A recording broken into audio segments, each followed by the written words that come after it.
concerned and the border, I believe we need to have a focused effort by our administration to fulfill the duties that are already written down in our laws to secure our border. As Ronald Reagan said, if we don't secure our border, we have no border.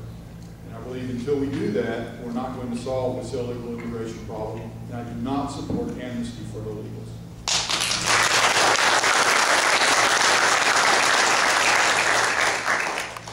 Mr. Cole. Can you believe the audacity of this president to challenge the Arizona law? Yeah, we can believe that. States have always had the ability to enforce federal law. They do it all the time with drugs and everything else. I do support legal immigration, as the gentleman said. This country is a melting pot.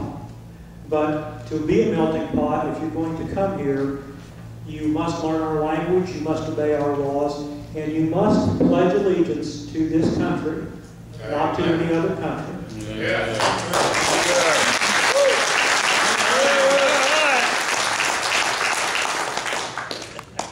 One of the greatest lessons I learned in law school was that the law is a process. That applies in so many different situations, folks, so many different situations. But when it deals with illegal immigration, you know, what part of illegal don't you understand? Okay? I would make it the analogy to triage in the medical arena. Okay, first you got to stop the bleeding, you got to start the breathing, and then you start working on other factors. Right? We need to stop the bleeding down on the border. You need to secure the border first. Then let's take a look at the 13 million, the 20 million, and it could go up as high as 50 million when you figure out all the different relatives who would come in if you just granted an amnesty program. Right? This is a mind-boggling situation, but you start a process. And you first get them documented. You have them come in and sign in that they are here. You get them a work permit, and then you start tracking them. You fingerprint them. You put a biomedical chip, or you do some sort of means of tracking them. All right. And those that don't, then when you capture them, you get rid of those. You deport those. Those are here that are going to work within the process. But at no time do you move those people who came here illegally ahead of the people, because I've been in the embassies in a number of countries across this earth and seen the lines form days ahead for them to come in legally into this country. We don't move those here illegally ahead of those who are trying to get here legally. Thank you.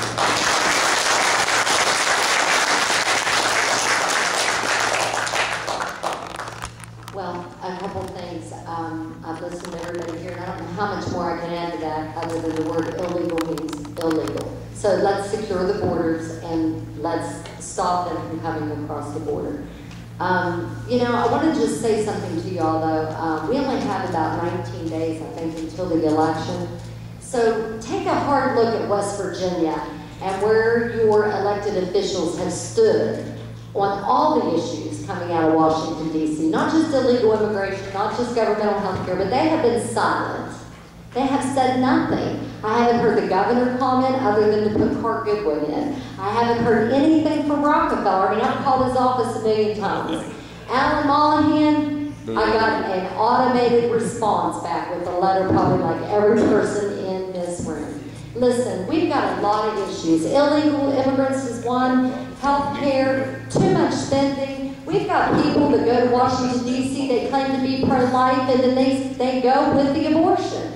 What are we going to do? Let's stand up for the unborn. We've got to stop the immoral acts in this country. And you know what? As your next United States Senator, I believe I can do that. And I believe that I'll stand for truth and with the Bible and the Constitution as my help. Sorry.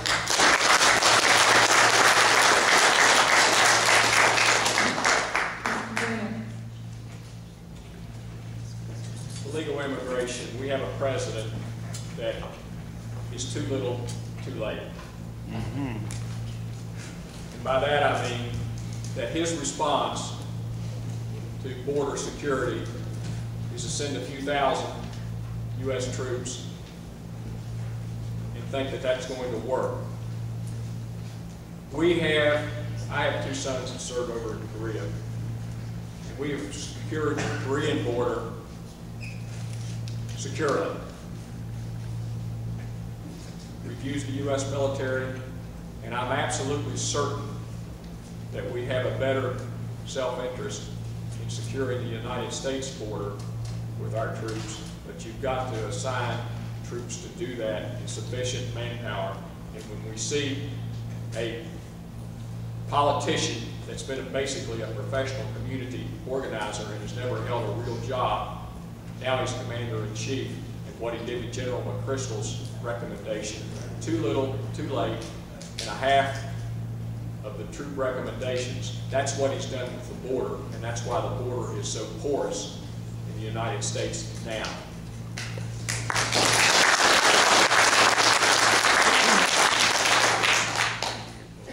Okay, this is question number 5, and we'll begin with 2000. Discuss your position on United States foreign policy, our military presence, and our leadership in the world.